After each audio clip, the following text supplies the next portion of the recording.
So కవిత రేపు కొత్త రాజకీయ పార్టీని స్థాపిస్తున్నారు. ఎట్లా ఆమె ఎటువంటి ఎజెండా తీసుకుంటే ప్రజలు మెచ్చే అవకాశం ఉంటుంది? సార్ ఇప్పుడు ఒకటి ఏంటంటే అన్సాలిసిటెడ్ అడ్వైజ్ అంటారు సార్. ఆమె ఎవరిని అడిగింది లేదు, ఏం చేసింది లేదు. వాళ్ళ నాయనలాగే ఆమె కూడా అన్ని సొంతగా ఏకపక్షంగా డిక్లేర్ చేస్తా ఉంది. సో ఈ దశలో ఆమె ఏం చేస్తే బాగుంటుంది అని చెప్పడం సరైన పద్ధతి అని నేను అనుకోవట్లేదు. First point.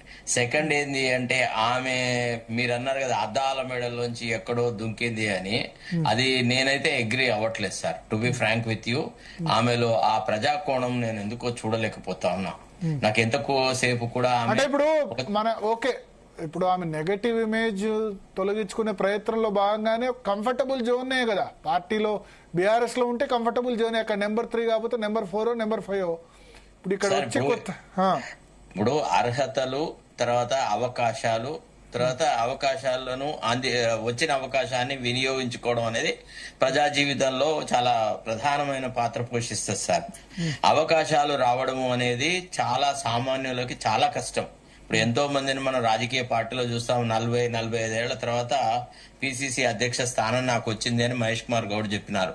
అట్లా ఏ రాజకీయ పార్టీలలో ఇంత మెటీరియాటిక్ రైజ్ అంటారు, అంటే ఒక ఉల్కల్లాగా నక్షత్రాల్లాగా ఎవరు ఎదగలేదు సార్.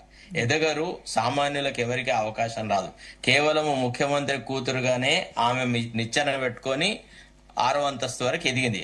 ఆ తర్వాత ఆమె ఆకాశంలో చుక్కలను లెక్క పెడతా అనే ఆలోచనలోకి వచ్చిందే తప్ప ప్రజాకోణంలో ఆమె ఎన్నడూ కూడా అధికారంలో ఉన్నప్పుడు ప్రజల తరఫున ఎప్పుడు మాట్లాడినా, మీరు ఇంతసేపు మనం ఆర్టీసీ మీద మాట్లాడాం కదా, తర్వాత అంతకుముందు వేరే ఉద్యమాలు జరిగినాయి, తర్వాత ప్రజా సంఘాల మీద జరిగిన దాడుల్లో కానీ, లేకపోతే సోషల్ మీడియా యాక్టివిస్ట్ మీద, సోషల్ మీడియా ఇన్ఫ్లుయెన్సర్స్ మీద రకరకాలుగా పోలీసు వ్యవస్థను వాడుకొని గత కేసీఆర్ ప్రభుత్వం చేసిన దమనకాండలో ఎప్పుడు కూడా ప్రజాకోణంలో ఆమె మాట్లాడలేదు. ఇప్పటికి కూడా ఒక ప్రజాస్వామ్య భరితమైన పార్టీ ఏర్పరుస్తా అనేటువంటి వ్యవహారాల్లో ఆమె ఎక్కడ కూడా బయటకు మాట్లాడిన సందర్భం లేదు. ఆమె రేపొస్తే ఇవాళ రాష్ట్రంలో ఎవరు అవునన్నా కాదన్నా బీసీలలో చాలా ఐక్యత పెరిగింది. బీసీలలో అంటే చైతన్యం పెరిగింది. ఇప్పుడు రేపు భవిష్యత్తులో ఎవడు రాజకీయ పార్టీ పెట్టి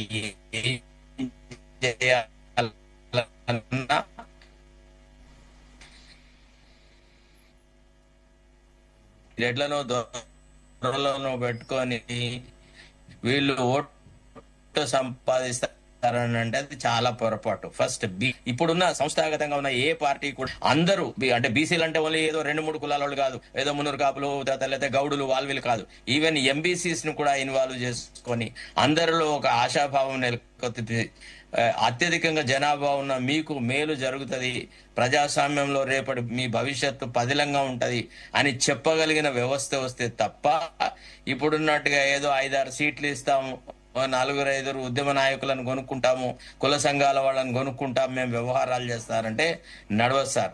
ఆమె గనుక నిజంగా తెలంగాణ ప్రజల హృదయాలలో కొంత స్థానం కావాలంటే ఫస్ట్లీ అంటే అప్రతిష్ట పాలై ఒక మహిళలు చేయలేనటువంటి నీచాతి నీచమైనటువంటి ఒక వ్యవహారం చేసేసి చాలా అసలు ఆ పార్టీ యొక్క కింద పడిపోవడానికి బీఆర్ఎస్ సర్వనాశనానికి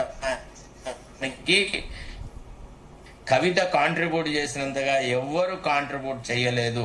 ప్రతి విషయాలలో అడ్మినిస్ట్రేషన్లో అంతర్భాగంగా ఉండేవాళ్ళం, మేము చూసేవాళ్ళం చాలా విషయాలను, మేము చాలా దగ్గర నుంచి చూసిన అనుభవంతో చెప్తున్నాం. ఆమె సామాన్య మహిళలాగా ప్రవర్తించలేదు సార్. ఆమె చాలా ఒక రకంగా తన మాట నెగ్గాలనే దానికి తన మాటకు ఎదురుగా వచ్చిన ప్రతి వాడి తల నరికింది. అట్లాంటి రాజకీయ వ్యవస్థ నుంచి వచ్చిన తర్వాత ఇప్పటికి కూడా నేనే ముఖ్యమంత్రిని అవుతా అని అంటలేదు. కొన్ని పార్టీలో ఇప్పుడు సపోజ్ వేరే ఏదన్నా చేస్తుందా అని అంటే ఇప్పుడు చాలా మంది ఎవరైతే పాపం అంటే రాజకీయాలలో అవకాశాలు ఉండి లేక కవిత దగ్గరికి పోతున్నారో వాళ్ళు ఎవ్వరు కూడా మళ్ళా తెరమరుగవుతారు. చూడండి, గతంలో కేసీఆర్ దగ్గరికి కూడా ఇట్లనే చాలా మంది ఉద్యమకారులు పోయినారు. పోయిన తర్వాత ఏడాదిన్నర తర్వాత ఒక్కొక్కడిని ఏరి పారేసేసి లాస్ట్ కు మళ్ళా గుప్పటి దొరల పార్టీగా దాన్ని తీర్చిదిద్దాడు. ఈమెలో కూడా గవే లక్షణాలు పుణికిపుచ్చుకొని వచ్చింది తప్ప ఆమె ప్రజాస్వామ్య వాదము అనేది నేనైతే ఆమెలో ఏం చూడలేకపోతున్నాను.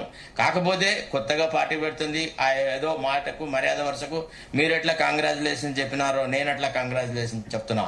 కానీ దొర మనస్తత్వం వదిలట్టాలా, ప్రజా కోణంలో రావాలా, ప్రజా జీవితాన్నిలో మనిషి ఎదుగుదల అనేది వినమ్రత మీద ఆధారపడుతుంది, ప్రజల పట్ల కమిట్మెంట్ మీద ఆధారపడుతుంది, ప్రజల సమస్యలు తన సమస్యలు అనే విధానాన్ని మీద ఆధారపడుతుంది తప్ప ఏదో ఎక్కడికో పోయి ఇప్పుడు మనం చూస్తున్నాం కదా లోకల్ గా జరిగేటువంటి ఉద్యమాలు వీటిలలో సోషల్ మీడియా వాళ్ళని తీసుకొచ్చేసేసి 4 కెమెరాలు పెట్టించేసేసి ఫోటోలు వేయించుకొని మేము ఉద్యమాలను చేసినామని చెప్పడంలో ఇది రాజకీయం అని అనబడదు. అట్లాంటి ఛాన్సెస్ అయితే ఏం లేవు.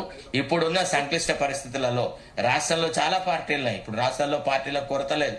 అసలు ఫస్ట్ ఆఫ్ ఆల్ ఒక నిచ్ తనకంటూ ఒక ప్రత్యేక స్థానం సాధించాలా అని అన్నప్పుడు కొన్ని ఎక్స్ట్రాడినరీ క్వాలిటీస్ ఉండాలి. What is the extraordinary quality? ఇప్పటికీ కూడా ఆమె కాంగ్రెస్ కి అనుకూలంగా వ్యవహారం చేస్తుంది తప్ప ఆమె స్వతంత్రంగా ఒక వ్యవస్థ నడుపుతున్నట్టుగా మాత్రం నేనైతే భావించట్లేదు sir. I was a witness to the starting of BRS from the beginning. అంతకంటే ముందే ఇందిరారెడ్డి లాంటి వాళ్ళతో పనిచేసిన అనుభవంతో నేను చెప్తున్నాను. ఆమెలో ఆ స్పార్క్ లేదు. తర్వాత ప్రజలలో అందరిలో ఒక అనుమానం ఉందంటే పరిస్థితి అనుకూలంగా లేకుంటే మళ్ళా ఈమె డాడీ అనుకుంటూ తండ్రి దగ్గర కురుకుతుంది అనే భావన అయితే అందరికి ఉంది సార్. సార్ ఇప్పుడు టీఆర్ఎస్ పేరుకు దగ్గరగా అంటే టీవీఎస్ పేరు అనేది ఇప్పుడు పెట్టబోతుంది. ఇది ఎంతవరకు కలిసి వచ్చే అవకాశం ఉంది కవితకి? ఏ పేరు పెడితే ఏమన్నా సార్, పేర్లో what is there in the name, call it by any name. Rose is a rose అన్నాడు షేక్స్పియర్. నేములో ఏం లేదు, హృదయాంతరాళాల లోపల అణగారిన ప్రజల పట్ల ప్రేమాభిమానాలు కావాలి. వాళ్ళు నమ్మాలా, ఎస్ ఈమె మా నాయకురాలు, ఇతను మా నాయకుడు అని నమ్మాలా. మీకు విషయం తెలుసా, అసలు పెద్ద పెద్ద పార్టీలు అంటే ఏదో రీజనల్ పార్టీస్ ముఖ్యమంత్రి డిక్లేర్ చేసి అది చేస్తున్నాయి కానీ కాంగ్రెస్ ఒక స్ట్రాటజీగానే పలానా వ్యక్తి మా ముఖ్యమంత్రి అని చెప్పారు. ఎందుకు చెప్పారు అంటే ఆ వ్యక్తికి ఫ్రెండ్స్ కన్నా ఎక్కువ శత్రువులు ఉంటారు అనే భావనతోనే వాళ్ళు డిక్లేర్ చేయరనమాట. ఇప్పుడు రేవంత్ రెడ్డి ముఖ్యమంత్రి అని చెప్పి ఉంటే కాంగ్రెస్ పార్టీ అధికారంలోకి వచ్చినా సచ్చినా రాకపోవు. సో కాబట్టి ఇవన్నీ చాలా డేంజరస్. ఒక వ్యక్తిని ఫోకస్ గా రాజకీయాలు చేయడం కంటే ప్రజా కోణంలో రాజకీయ పార్టీ నడిస్తే వ్యవస్థ. ఇస్మాయిల్ గారు మీరు చెప్తారంటే కవిత పార్టీ ఎజెండాలు ఏది ముఖ్యంగా ఉండబోతుంది?